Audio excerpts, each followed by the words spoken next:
вечер. В эфире программа «Главные итоги». В студии я, Наран Аиб. На уходящей неделе таджикские СМИ сообщили, что Кыргызстан и Таджикистан намерены обменяться 23 гектарами земли на спорных участках границы. Вице-министр торговли и интеграции Казахстана Кушукова заявила, что норма законодательства Кыргызстана не соответствует принципам Всемирной торговой организации, а Министерство торговли и интеграции Казахстана направило в Евразийскую экономическую комиссию обращение о рассмотрении вопроса применения кыргызской стороной минимального уровня контрольных цен в отношении товаров из государств-членов ЕАЭС. Бишкек посетила региональный вице-президент Международной финансовой корпорации Джорджина Бейкер. Она обсудила с премьером Абулгазиевым вопрос передачи аэропорта Манас во внешнее управление. В Кыргызстане побывала парламентская делегация Армении. Верховный суд начал пересмотр уголовного дела Азимджана Аскарова, осужденного в 2010 году к пожизненному сроку, но сразу же перенес слушание на 6 апреля. Прокуратура Бишкека выявила несоответствие в проекте детальной планировки центральной части города. Зонирование земельных участков противоречит их удостоверяющим документам. В связи с ПДП юрист Эрик Ирискулбеков подал иск в Межрайонный суд Бишкека на Бишкекский городской совет. Председатель Совета по отбору судей Барык Табасова сообщила в парламенте, что в 2019 году президент вернул документы по 48 претендентам в судьи местных судов, а в 2018 году по 88 претендентам. Жогорку Кеңеш одобрил кандидатуры Касымалиева, Бабукеева и Джумабаева в судьи Конституционной палаты. Законопроект Райымкулова о дополнительной финансовой отчетности некоммерческих организаций отправили на рассмотрение сессии Жогорку Кеңеша в первом чтении. Парламентский комитет по транспорту, архитектуре и строительству одобрил законопроект о параллельном проектировании и строительстве жилых домов и других объектов. При мэрии Бишкека создали инвестиционный совет. Блогера Эльмира Сыдымана, задержанного 19 февраля, городской суд Бишкека выпустил под домашний арест. Бишкекский городской суд утвердил решение Октябрьского районного суда о том, что газета «Азия Ньюс» должна выплатить министру внутренних дел Джунушалиеву 300 тысяч сом в счет компенсации нанесенного морального вреда. Статком сообщил, что в 2019 году средняя зарплата по стране составила 17 166 сомов и по сравнению с 2018 годом увеличилась на 5,9%. Бизнес-омбудсмен, которым стал бывший посол Великобритании в Кыргызстане Робин Ортсмит, официально приступил к работе. Представители общественного фонда «Наше право» и их сторонники потребовали отставки генпрокурора Джамшитова и прокурора Бишкека Бекмаматова за ненадлежащее исполнение своих обязанностей. Премьер назначил директором госучреждения УНА Марата Пирназарова. Совет директоров электрических станций выбрал гендиректором компании Джолдушбека Ачикеева. У кыргызского гражданина, работавшего официантом на круизном лайнере Diamond Princess, подтвердился диагноз заражения коронавирусом. Кыргызстан перенес на более поздние сроки чемпионат мира по хоккею с шайбой в 4-м дивизионе и лицензионный турнир по борьбе на Олимпиаду, которые должны были состояться в Бишкеке в марте. В Сокулуке пьяный муж сжег свою жену за то, что она медленно готовила ему еду. Два молодых человека прибыли из Казахстана и сфотографировались на площади Алато в Бишкеке с плакатом «Верните голову Генесаре». Завтра судья Первомайского суда Марат Сыдыков начнет рассмотрение уголовного дела о беспорядках в Хойташе, произошедших 7-8 августа прошлого года. А для сегодняшней программы мы отобрали следующие события.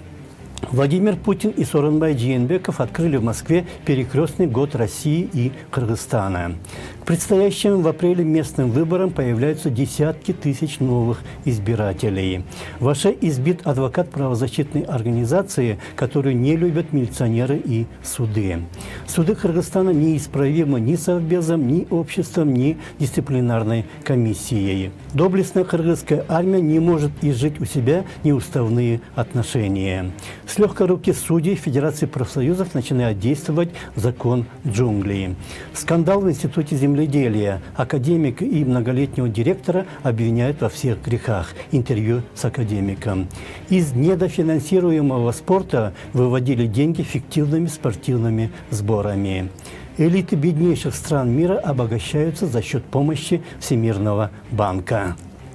На неделе президент Сооронбай Жээнбеков посетил Москву, где в Кремлевском дворце съездов состоялось торжественное открытие перекрестного года России и Кыргызстана. Он продлится до осени, и в его рамках будет проведено более 220 мероприятий, фестивалей, концертов, конференций. Выступая на церемонии открытия, Жээнбеков за 4,5 минуты трижды произнес имя, отчество Владимира Путина и примерно минуту говорил на кыргызском языке, так как в зале сидело много граждан Кыргызстана. По словам Жээнбекова, 150 лет назад тогдашние лидеры кыргызского народа правильно выбрали, как теперь принято говорить, стратегического партнера. Мы все ругаем Советский Союз и его времена, а в мире сейчас многие ругают Россию. Причин для этого много, но Кыргызстан находится в таком положении и состоянии, что даже то, что по международным меркам ругаемо, оказывается для него пределом мечтаний. Кыргызский народ еще 1,5 века назад из всех возможных вариантов развития выбрал судьбу быть вместе с народом России. Как показала история, это было верным шагом. Мы сегодня отдаем дань уважения, мудрости и дальновидности наших предков, принявших это решение. Неоспорим тот факт, что за 7 десятилетий нахождения Кыргызстана в составе единого советского государства у нас произошло бурное развитие образования, науки, культуры и промышленности. 12 апреля в 5 городах – Аше, Токмаке, Караколе, Балыкчи, Майлису и еще в 25 аильных аймаках пройдут выборы местные советы. Но уже сейчас возникают проблемы. Многие жители близлежащих сел приезжают в эти города и прописываются, чтобы, наверное, 12 апреля определенным образом проголосовать. Законы этого не запрещают, но возникают проблемы. Подробнее Андрей Токумбаев. Аномально высоким ростом числа жителей, получившим прописку в городах, где 12 апреля должны пройти выборы, заинтересовались правоохранительные органы. В ходе проверок выяснилось, что большинство было зарегистрировано без необходимых документов и без согласия на то владельцев жилья. Например, в Аше таких новых жителей за 2 месяца оказалось 35 895 человек, в Караколе – 3159. В одной из квартир в Аше прописалось более 700 жителей, по другому адресу в том же городе – до 1500. А некий ашанин, владелец особняка, с удивлением узнал от правоохранительных органов, что у него прописано 900 граждан. По сигналу правоохранителей в Центр избиркоме прошло совещание по фактам массовой прописки в Аше, Токмаке, Караколе и ряде других городов. Вот что сказала после заседания глава ЦИКа. Хочу сказать, что в текущем предварительном списке избирателей, который передан от госрегистрационной службы в Центральную избирательную комиссию и размещен на портале ТИЗМЕ, можно констатировать, что избиратели, которые вот таким образом намеревались поменять свое место жительства, пока нет. Между тем, как утверждают сотрудники правоохранительных органов, злоупотребления, допущенные многими областными и районными отделами Государственной регистрационной службы, налицо. Эти нарушения, допущенные служащими ГРС, в едином реестре преступлений и проступков квалифицируются по статье 320 Уголовного кодекса «Злоупотребление должностным положением». Начато досудебное производство, сообщают в Генпрокуратуре. По итогам изучения и публикации информагентства о массовой регистрации граждан в Аше в преддверии выборов 12 февраля прокуратурой города Ош был предупрежден руководитель отдела паспортизации и регистрации населения о недопустимости нарушений законодательства. Органы прокуратуры продолжают проводить мониторинг по соблюдению законности в период подготовки предстоящих выборов депутатов местных кенешей. Правоохранителям также стало известно, что иногородних студентов Ошского государственного университета принуждают прописываться в Аше, суля им высокие оценки на сессии и прочие бонусы. А в Иссык-Кульской области чиновники ГРС наладили массовую прописку в нежилых помещениях. К примеру, в Караколе в ходе проверки всплыли факты регистрации свыше сотни человек в нежилом помещении одного из учебных заведений. Вот что сказал по этому поводу в разговоре с корреспондентом «Пятого» бывший член Центра избиркома Ишенбай Кадырбеков. Смущает то, что до сих пор не возбуждено уголовное дело по факту незаконной прописки. Смущает почему? Потому что раз ты выявил имеющееся нарушение, должна быть возбуждено по факту, а далее уже привлекать к ответственности конкретных лиц, которые допустили этот факт. Градостроитель с большим опытом работы в сфере столичного самоуправления, член Союза архитекторов Ишенбай Кадырбеков недоумевает, как можно прописать в одной квартире до 1500 человек, когда определена норма квадратных метров жилья на каждого проживающего. Глубоким, большим нарушением является то, что есть норма, согласно которым прописка осуществляется только в том случае, если будет выдержана норма. А действующим нормам жилищного кодекса на одного человека должна быть не менее 12 квадратных метров. А правозащитник Эрик Ирискулбеков считает, что впору вводить ценз оседлости. Выходы из этой ситуации ввести ценз оседлости для избирателей. Да? То есть могут участвовать в выборы лица, которые зарегистрированы, ну, например, как каких-то полгода, да, или, может быть, год. Но подобная мера противоречит Конституции, гарантирующей всем гражданам свободу перемещения, возражают в ГРС. Основным принципом регулирования внутренней миграции является обеспечение прав человека на свободу передвижения и свобода выбора места жительства. Руководствуясь данным принципом, мы осуществляем регистрацию граждан без каких-либо ограничений. Но, тем не менее, факт массовой прописки в преддверии выборов требует изучения.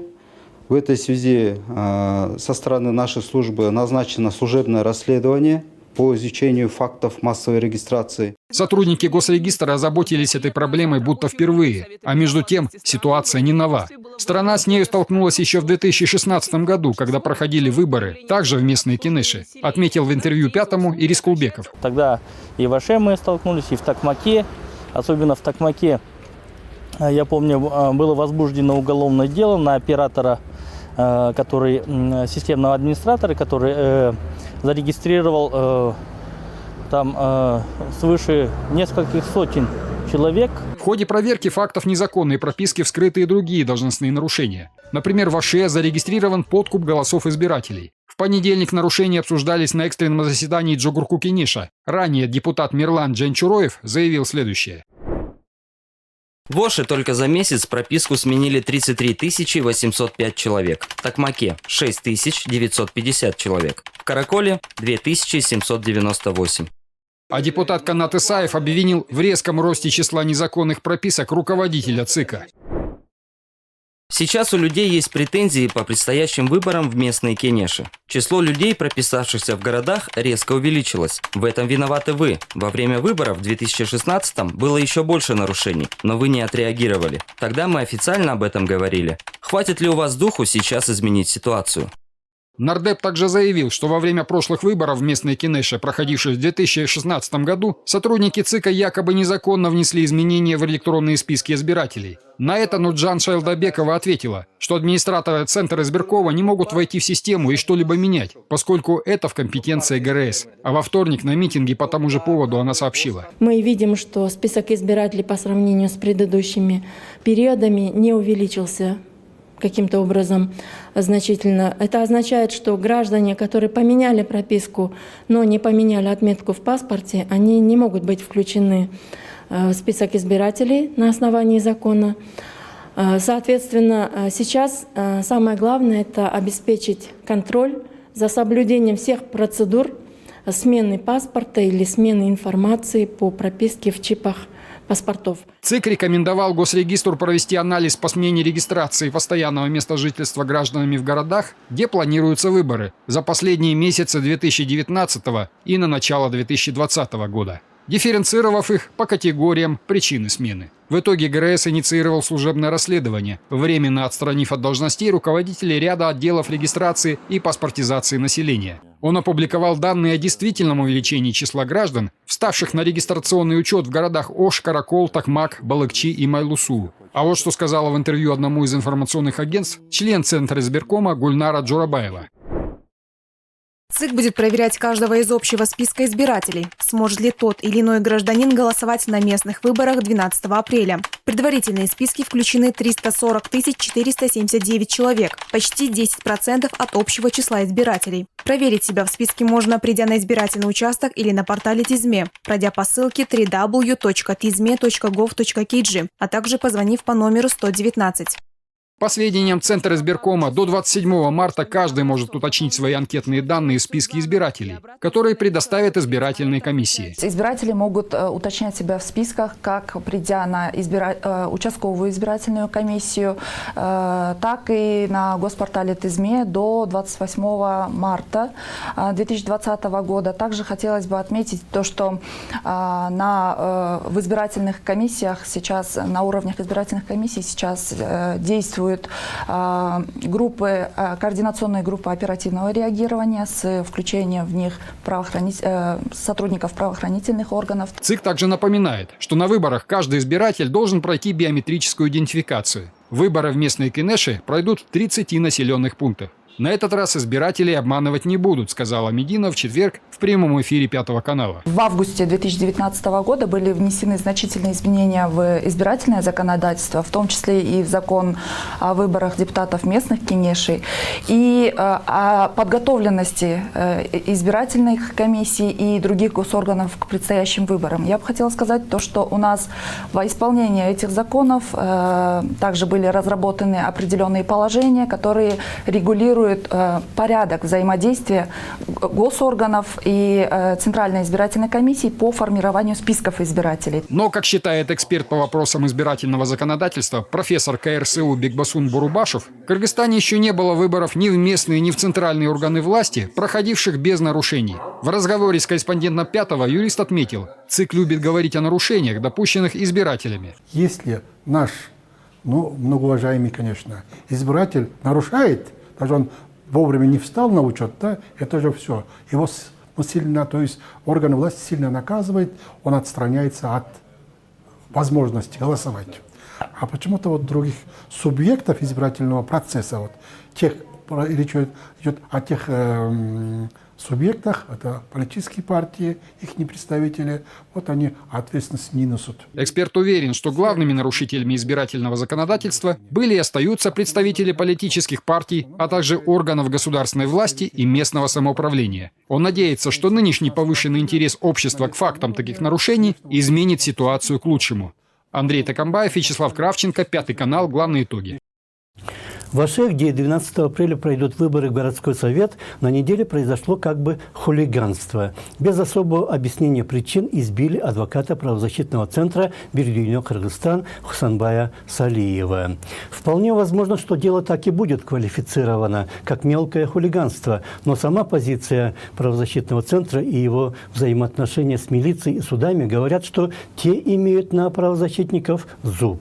Например, в мае 2018 года сотрудники организации, изучая список экстремистских материалов на сайте Министерства юстиции, обнаружили, что их доклад о положении кыргызских трудовых мигрантов в России и Казахстане признан экстремистским. Оказалось, что еще в январе 2017 года Октябрьский райсуд Бишкека вынес об этом решение по иску Генеральной прокуратуры. Однако сама организация не была об этом оповещена. Их не приглашали на судебный процесс и даже после него не ознакомили с решением суда.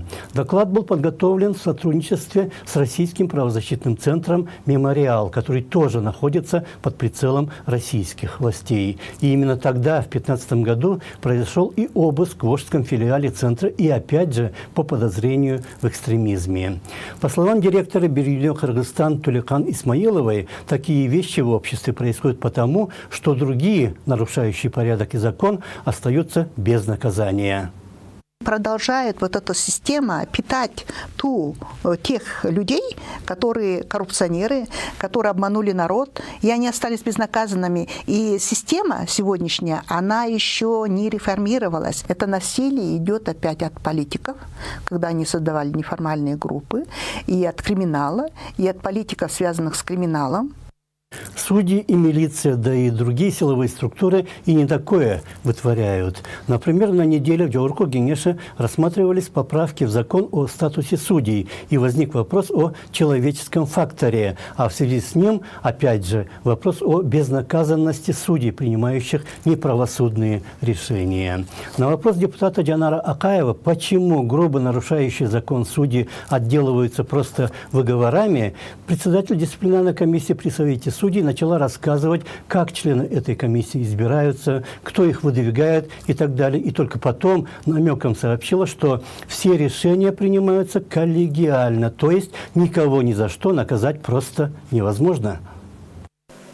Вы не предлагаете кандидатуры людей, которые справедливые, заслужили авторитет и пользуются уважением в обществе за свою честность. Поэтому теряется доверие общества к судебной системе, в том числе и к власти. Глава дисциплинарной комиссии, ответьте, почему судьи отделались только выговорами?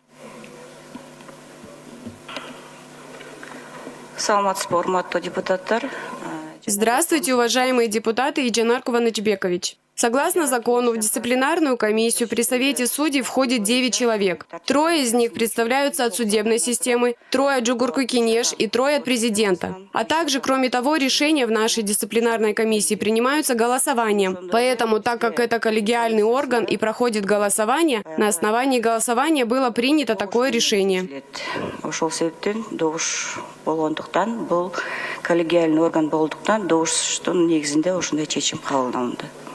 Но даже когда решения принимаются не коллегиально, а на принципах единоначалия, все равно проблемы не решаются. Что может быть единоначальнее армии? Но там постоянно и регулярно гибнут солдаты. А руководство армии, которое таких приказов никогда не отдавало, все равно не может найти виноватых, потому что само всех прикрывает. Подробнее в сюжете Андрея Токомбаева. Процесс демократизации в армии почти не сдвинулся с мертвой точки. Как и прежде, вооруженные силы все еще остаются недоступными для общественного контроля. В итоге служить в рядах армии в мирное время опасно для здоровья и жизни. Так считают в общественном фонде Кылым-Шамы. Правозащитники расследуют череду увечий и суицидов среди солдат срочной службы. Один из пострадавших, рядовой погранотряда в городе Талас Кубан Малдалиев, неоднократно подвергался избиениям со стороны военнослужащего контрактной службы и в итоге ослеп. Вот что он рассказал журналистам о причинах потери зрения. Все началось в июне прошлого года, когда один из контрактников ударил меня автоматом в височную часть головы левой стороны, после чего меня возили по больницам села Кокой, после чего поместили в санчасть. Тогда я уже начал терять зрение левого глаза. Мне приказали никому об этом не говорить. Я молчал. К концу июня этот же солдат меня снова избил. Я пробыл 42 дня в санчасти без особой медицинской помощи и полностью потерял зрение. По факту увечья было возбуждено уголовное дело. Идет суд. По мнению адвоката, обвинения предъявлены далеко не всем виновникам инцидента. К уголовной ответственности должны привлечь не только сержанта, но и командира отряда и начальника медчасти, которые своевременно не содействовали в оказании квалифицированной медпомощи и скрывали преступления. Представитель военной прокуратуры сообщил журналистам, что установить всех виновных было непросто. Малдалиева он ударил автоматом, но в целях установления, чьим автоматом он ударил, то есть сейчас проводятся проверочные мероприятия, потому что в целях установления, кто получал в тот день оружие. А вот какими подробностями этого дела поделился с корреспондентом 5-го юрист Кылым-Шамы. После того, даже когда он потерял одно зрение, его положили в медицинскую часть. В медицинской части, уже находясь на лечении, этот же сержант обвиняет его в краже денег и снова применяет к нему физическую силу и заставляет его найти денежные средства в размере 2000 сомов.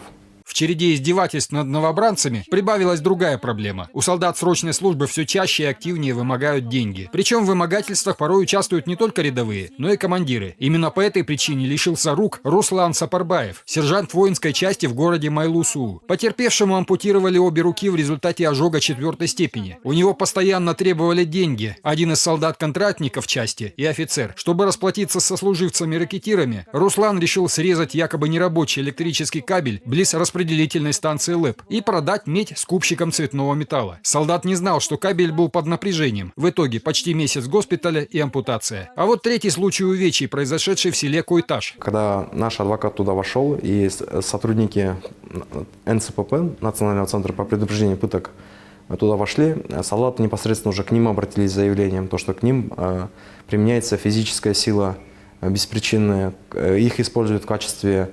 рабочей силы, и за это получают денежные средства. Издевательства над солдатами, которых порой не сводят до уровня рабов, нередко приводят к суициду. Например, 18-летний Арзыбек Байсал-Улу, рядовой воинской части конвоя колонии номер 19 села Джанеджер в Чуйской области, погиб 6 июня 2018 года в результате огнестрельного ранения. По версии следствия, это был суицид. Так называемый самострел солдат совершил, подвергаясь систематическим унижениям со стороны сослуживцев.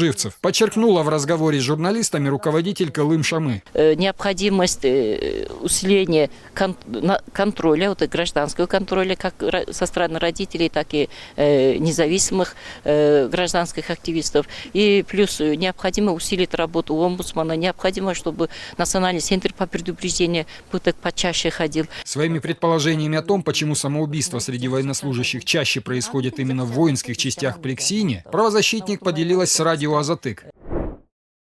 Вообще новобранцев нельзя отправлять на охрану тюрем заключенных, потому что они никогда не держали в руках оружие, не прошли подготовку. Кроме того, охрана тюрьмы – особая работа. Там сидит особый контингент. Они не только охраняют тюрьму, но и смотрят за осужденными. Если осужденные будут оказывать психологическое давление, то в каком состоянии они будут? Поэтому тюрьмы должны охранять специалисты, которых берут по контракту, то есть готовые кадры.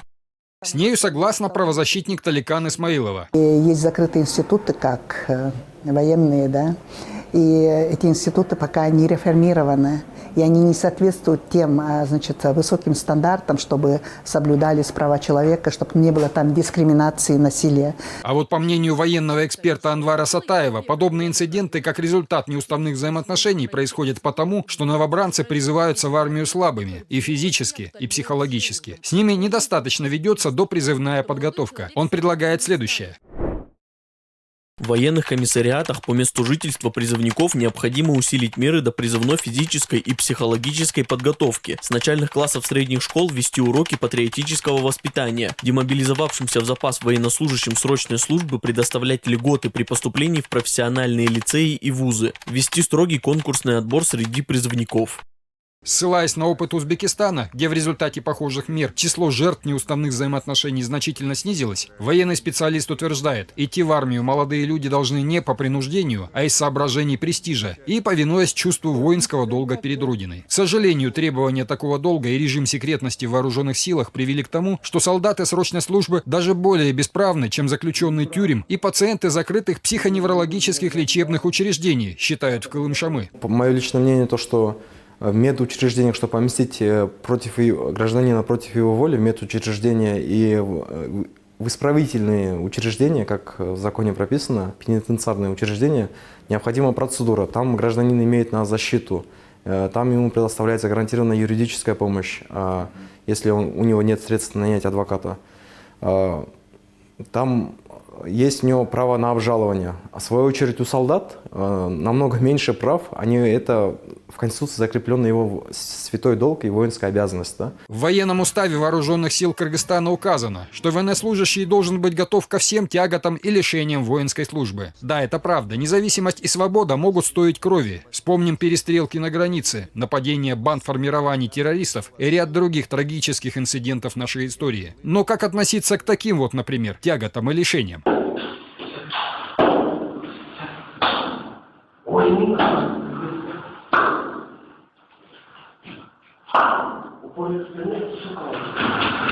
Андрей Такамбаев, Вячеслав Кравченко, Пятый канал, главные итоги. И примерно такая же безответственность процветает везде, даже в профсоюзах, которые далеки от армейских настроений. Но и к ним руку приложили наши вездесущие суды. Еще в прошлом январе Первомайский районный суд Бишкека признал избрание Мирбека Асанахунова председателем Федерации профсоюзов незаконным, так как он не имел достаточного стажа и не имел даже высшего образования. В прошлом апреле городской суд утвердил это решение. Однако Верховный суд приостановил действие вердикта, а в нынешнем январе вообще отменил его, заявив, что профсоюзы – независимое объединение граждан, поэтому суды вообще не имеют права вмешиваться в их деятельность.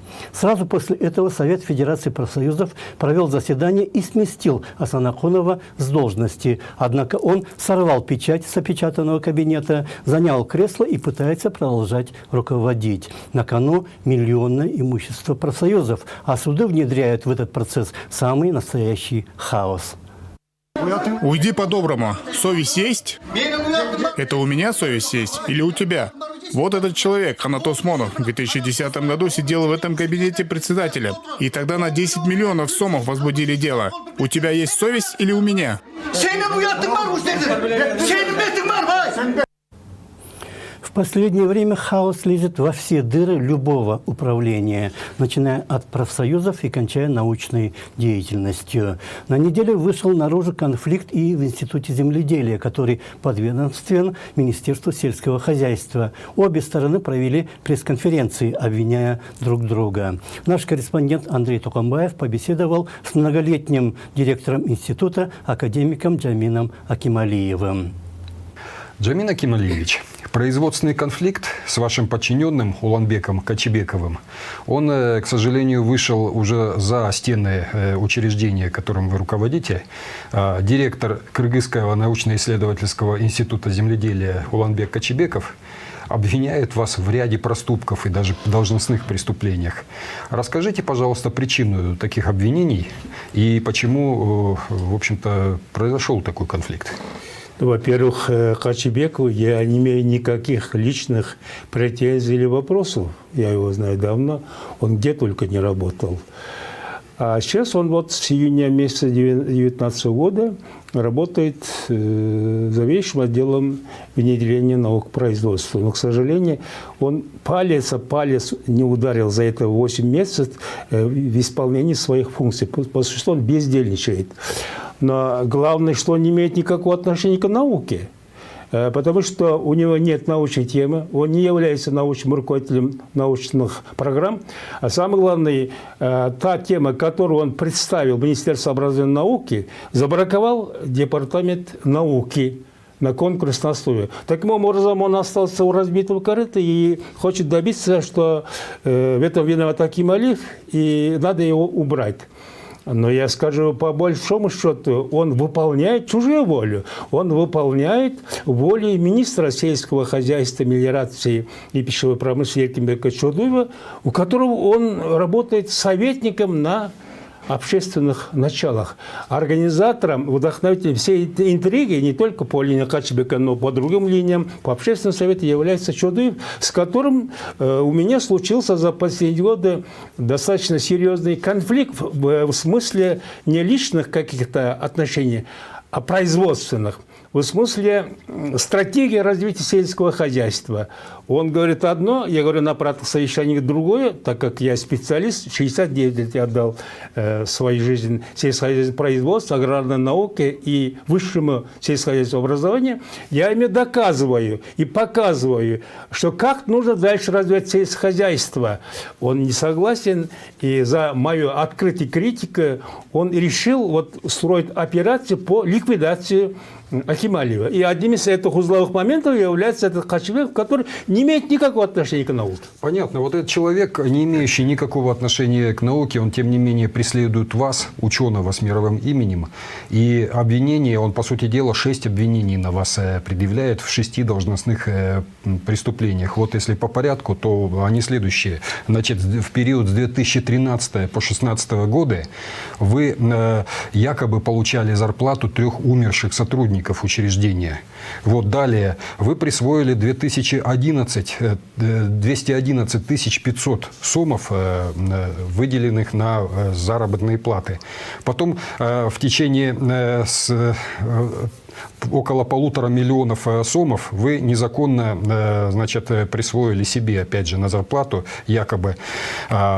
И сейчас это дело рассматривается, якобы, опять же, в Первомайском районном суде в течение 5,5 лет. Кроме того, вы, по словам того же самого Акималиева, назначали поочередно своих сыновей на должности директора госпредприятия «Экспериментальное хозяйство» Кыргызского научно-исследовательского института земледелия. Прокомментируйте, пожалуйста, эти обвинения. Ну, абсолютно большинство этих обвинений является клеветой и ложью, за что я имею право подавать тоже суд на Качебекова. Ему придется отвечать перед судебным органом за оскорбление достоинства человека. Я не хочу академика. Это клевета. Ну, давайте конкретно. Первое вот это обвинение, что как эти мертвые души, это абсолютно не соответствует действительности. Да, была такая жалоба, она проверялась городской прокуратурой. И эти так называемые факты не подтвердились. Это полнейшая клевета.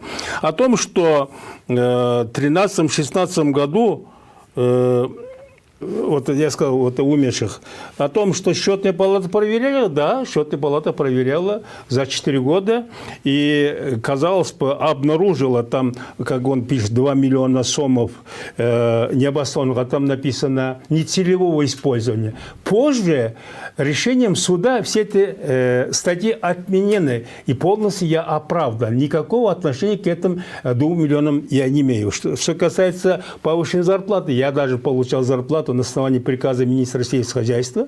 И этот вопрос сейчас рассматривается, но я хочу вам просто напомнить выдержки из Конституции Кыргызской Республики, что никто не считается виновным до тех пор, пока не вступает в законные силы и решение суда всех инстанций. То есть презумпция невиновности у нас действует, разумеется. Далее он говорит о том, что жил где-то кабинет и так далее, но это ложь абсолютная, не соответствующая. Я ничего не просил у Акаева квартиру. Причем анекдотическое обвинение. Он утверждает, что вы с 1994 по 1994 году вы якобы жили в своем кабинете, абсолютно не соответствует действительно. Ведь об этом они, оказывается, рассказывали еще в 2019 году, когда заседал в институте комитет по аграрному вопросу Джогор Кенеша. И все засмеялись. Как это так? Я живу в нормальной квартире со своей семьей, со второй семьей, имею 2 сына, которые сейчас учатся в американском университете, российско-кыргызском университете, в Бишкеке. Я их даже не отправил никуда. Я живу нормально, и это настоящая клевета. Что касается... Далее пишут, что был аграрном сельскохозяйственном институте был свой. Да, был свой оздоровительный лагерь возле Авроры. Я его никогда не продавал никому. А при этом он утверждает, что вы продали именно этот оздоровительный центр. Я, значит, сохранял как Зенит Ока. Купили якобы несколько коттеджей. Я как Зенит Ока, пока был я ректором сельскохозяйственного института, до 1986 года я сохранял и там отдыхал весь коллектив. После моего ухода постейшее руководство постепенно его передали и продали. Я не имею никакого отношения. Никаких там многоэтажных домов я не покупал. Это тоже не соответствует. Это клевета. Но дальше пишут, да, 2 моих сына от первой семьи, это Асылбек. Между прочим, он работал позже заведующим сельскохозяйственным отделом даже правительства Кыргызской Республики. Второй сын позже работал заведующим сектором кадров правительства. Оба работали позже. Они действительно по просьбе коллектива трудового коллектива, где живет мой сын, и по рекомендации Министерства сельского хозяйства, они работали директорами экспериментальных хозяйств, работали добросовестно, и до сих пор люди не забывают, постоянно говорят об Асылбеке и Манас Акималиеве. То есть они не являются вашими протеже, и их назначение абсолютно не являются. Это было желание коллективов, и это сыновья, я горжусь, оправдали, и тогда наше экспериментальное хозяйство просто процветало. Да, Джамин Акималиевич, вот все вот эти 6 обвинений, которые вы сейчас перечислили, они, в общем-то, квалифицируются как достаточно серьезное уголовное преступление, клевета. Да. Вы собираетесь на Уланбека Качебекова например, вот встречный иск подавать и обвинения? Без сомнения.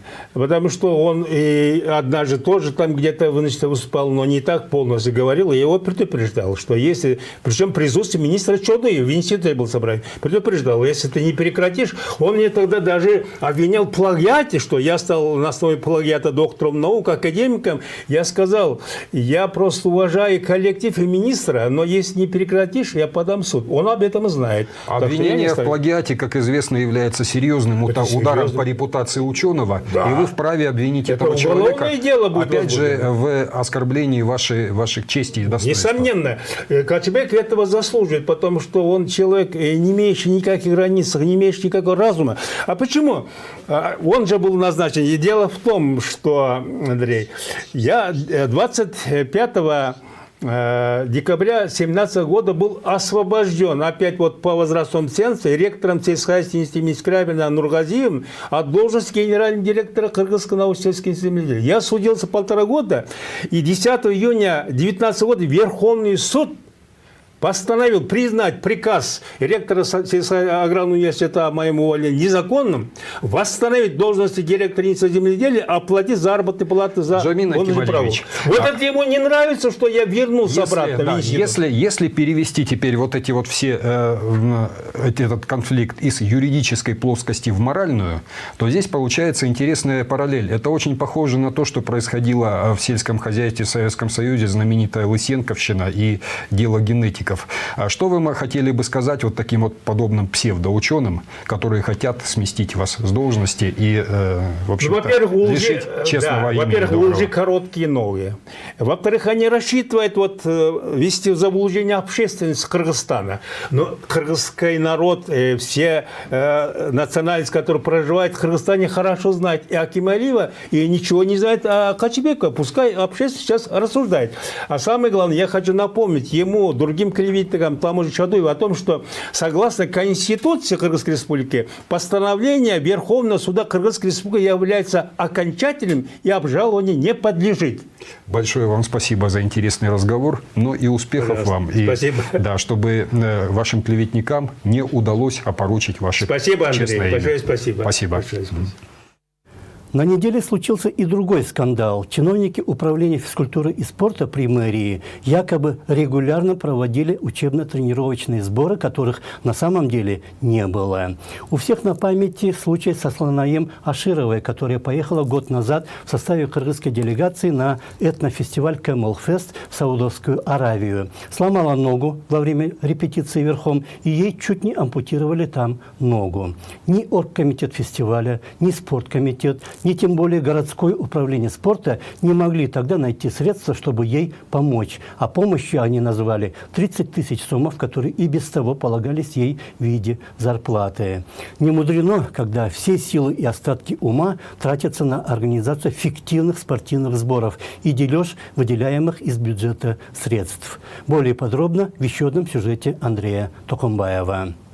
Около 3 миллионов сомов незаконно выудили из бюджета Бишкека чиновники управления физической культуры и спорта столичного муниципалитета. Факт хищения обнаружил Госкомитет национальной безопасности. Об этом стало известно на неделе. Установлено, что предполагаемые расхитители регулярно брали из городской казны деньги на проведение спортивных сборов, которые в реальности не проводили. Вот что сказал по телефону Пятому каналу руководитель пресс-центра ГКНБ. Установлено, что начальник управления физической культуры и спорта мэрии города Бишкек в сговоре с подотчетными лицами организовал присвоение бюджетных средств путем фиктивного оформления документов. Чекист также сообщил, что по факту хищения заведено уголовное дело и пояснил, что давать какие-либо комментарии пока не вправе. Подозреваемый, начальник управления физической культуры и спорта Даулет Дасалиев, говорить с корреспондентом Пятого отказался, сославшись на неважное самочувствие. Если вина чиновника будет доказана, ему грозит срок от 8 до 15 лет с конфискацией имущества по статье 104 Уголовного кодекса «Злоупотребление должностью должностным положением. Для многих этот скандал стал как гром среди ясного неба. Управление чрезвычайно активно по части проведения различных мероприятий, о чем регулярно рассказывает журналистам. Проведено 380 массовых мероприятий. Ого, так много? Да. 365 дней, а мероприятий намного больше. Нам не хватило, конечно. У нас была поставлена задача еще больше мероприятий. Из-за того, что у нас некоторые мероприятия мы не смогли провести по некоторым причинам. Например? Финансовые, да, конечно. Да, первый вопрос это самое спорту, главное, да, финансовые. Выявленные хищения стали неожиданностью для Федерации хоккейного спорта. Я думаю, там уже какие органы, соответствующие органы разберутся, в чем тут дело, почему это произошло. Так, с одной стороны, лично мое мнение, это неприятно это слышать, но... Вице-президент хоккейной федерации говорит, что мэрия помогает им не очень много, но регулярно. У нас в хоккее только есть один турнир, Кубок мэра. Такой большой, хороший турнир, куда приезжают почти где-то 10 стран. Америка, Канада, Россия, Казахстан. Хоккейные такие державы. И каждый год у нас в марте месяце уже традиционно проходит Кубок мэра. Средства же на спортивные сборы, экипировку и подготовку спортсменов обычно изыскивает сама Федерация хоккейного спорта. Мы в основном работаем с дирекцией по олимпийским видам спорта, потому что мы как олимпийский вид спорта. Перспективный, я думаю, вид спорта, да. Ряд федераций, например, хоккея, футбола и многих других видов спорта, давно научились выживать в жестких условиях рынка с одной стороны и столь же немилосердных хищений бюджетных средств чиновниками. Другим же, у кого нет влиятельных спонсоров из среды госчиновников и бизнесменов, не столь повезло. Например, велосипедный спорт в Кыргызстане фактически приказал долго жить, сетует ветеран общества «Динамо». У нас сейчас на плаву только «Золотые колеса». Велоклуб, который находится в Аламедине. Заведует им Николай Павлович Дядечкин и его сын тоже. Они сами бывшие гонщики, мастера спорта. И они сейчас набрали ребятишек и тренируют их. Больше у нас такого организованного ничего нету.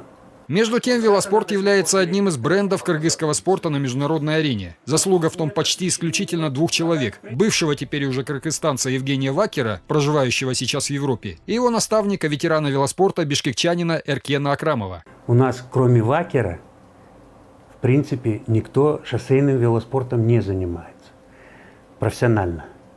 Подготовки тоже нет. Насколько у меня есть информация, я владею, в Институте физкультуры даже кафедры такой сейчас нету. Минувшей осенью Евгений Вакер официально заявил, что уходит из спорта. Его продолжателя, кто поднимал бы флаг страны на различных спортивных соревнованиях, нет. Да и велосипедистов в Кыргызстане давно никто не тренирует. Тем более их не возят на международные соревнования. А добротный велотрек спортивного общества «Динамо» в Бишкеке был построен еще в советские времена. Велотрек стоит, у него полотно еще годное к употреблению, хотя он сделан в 65-м или 66-м году. Но делали качественно. Бетонное покрытие кое-где требует ремонта и разобранные деревянные борта. При этом в силу погодных и климатических условий велосипед в Кыргызстане остается одним из массовых видов транспорта. Мэрия Бишкека вполне могла бы тому способствовать. Начни она строить в городе велосипедные дорожки. Но она ограничилась лишь тем, что на нескольких центральных улицах разместила узкую полосу по обочинам проезжей части. Эти велодорожки давно стали парковками для автомашин. Когда они только сделали эти дорожки, ребята все обрадовались. Молодые, я имею в виду. Потому что они... И бесшабашность их, вот этот юношеский максимализм, разгоняются. Он думает, что раз велодорожка, все. А тут раз и машина. Несколько случаев было, когда ребятишки ударялись об эти машины, получали травмы. А Евгений Вакер, прощаясь с большим спортом и Кыргызстаном, распространил в масс-медиа обращение к соотечественникам, в котором поблагодарил кыргызстанцев за все. Я бы хотел поблагодарить страну, которая всегда верила в меня как в профессионала, и доверие которое, я надеюсь, оправдал завоеванными медалями на самом высоком уровне. Отдельная благодарность моему наставнику Эркену Хамитовичу Акрамову, который последние 20 лет прошел со мной весь путь, разделял все победы и поражения, вкладывал личные средства на подготовку и выступления и верил в меня, даже когда я решил уходить из большого спорта. Если бы он в 2006 году не уговорил меня вернуться, не было бы 4 золотых медалей чемпионатов Азии и 3 серебряных с азиатских игр. Представитель другого вида спорта, которому в Кыргызстане столь же не повезло, боец международного класса по смешанным видам единоборств Валентина Шевченко. 11-кратная чемпионка мира по муай-тай, 3-кратная чемпионка мира по кикбоксингу, обладатель титула «Лучшая женщина тай-боксер мира», чтобы продолжить спортивную карьеру, была вынуждена уехать из страны. Сейчас Валентина – гражданка 3 государств – России, Перу и Кыргызстана. У нас в республике она бывает редко, но регулярно. В основном, чтобы отдохнуть на Иссык-Куле, набраться сил для дальнейших побед. Если у человека в его жизни, можно так сказать, есть какое-то место силы, то для меня это озеро Иссык-Куль. Иссык-Куль вполне мог бы стать для наших спортсменов не просто абстрактным мистическим местом силы, но и вполне конкретным местом тренировок по многим видам спорта. Уникальные природно-климатические условия идеальны здесь для создания спортивно-тренировочных баз международного класса, уверен Вячеслав Чеченов. Велотрасса могла бы протянуться вдоль всего берега Иссык-Куля. По ее периметру кемпинги и спортивные базы привлекли бы спортсменов и любителей спорта со всего мира. Появилась бы разветвленная спортивно-туристическая инфраструктура, обеспечив рабочими местами тысячи жителей глубинки. Подобные проекты наверняка есть у энтузиастов десятков других видов спорта в Кыргызстане. Но воплотиться таким планом не суждено, пока у чиновников местного самоуправления не появится желание что-то делать не только для пополнения своего кармана. Андрей Такамбаев, Вячеслав Кравченко, 5 канал. Главные итоги. Многим планам не суждено воплотиться в жизнь, потому что чиновники почти всегда думают больше не о развитии спорта или вообще государства, а о пополнении своего кармана. Неделю назад Всемирный банк опубликовал результаты исследования «Элитный захват иностранной помощи. Данные с офшорных банковских счетов», в котором говорится, что как только Всемирный банк оказывает значительную помощь какой-либо бедной стране, на счетах этой бедной страны финансовых офшоров типа Цюриха, Люксембурга, Сингапура или Каймановых островов сразу растут депозиты. Была исследована ситуация в 22 беднейших странах мира, в числе которых был и Кыргызстан. Но ирония состоит в том, что в числе 3 экономистов из Дании, Норвегии и США, которые провели это исследование, была и главный экономист Всемирного банка Пенни Голдберг. Однако вместо того, чтобы опубликовать исследование, которое было представлено руководству банка в ноябре, ее из банка уволили. А материал на интернет-сайте Всемирного банка появился 18 февраля только после того, как его уже опубликовали газета Financial Times и журнал Economist. Всемирный банк был, в принципе, создан для реализации плана Маршалла в Европе. Это было то, что сейчас делает Организация по кредитованию среднего бизнеса. И главной целью этого банка было восстановление Европы. И потом оказалось, что Всемирный банк должен был или захотел существовать и дальше. С точки зрения американцев, Всемирным банком можно было добиться большего. Пример с помощью Всемирного банка показывает, насколько любая помощь обоюдоостра. Если помощь оказана своевременно и дозированно, такая поддержка может поднять любого человека или любую страну. Но главные усилия должны предприниматься теми, кому помощь оказывается. Если же таких усилий нет или они недостаточны, получающий помощь становится иждивенцем, что в конце концов может привести к атрофии собственных усилий и желаний. Беда в том, что и те, которые оказывают помощь, иногда становятся заинтересованными в выделении этой помощи. Тогда уже атрофия стремления к развитию выгодна тем, кто оказывает помощь. И возникает симбиоз, который ведет к полной гибели любого стремления к любым действиям. Признаки чего мы как раз и наблюдаем сейчас. Скоро даже какой-нибудь аильный совет может подсчитать, сколько им надо денег для ремонта, например, местного моста. И просто направить требование выделить эти деньги во Всемирный банк, МВФ или даже в Америку. Это была еженедельная программа «Главные итоги». Ее вел я, Нарын Айып. Всего вам хорошего и до свидания.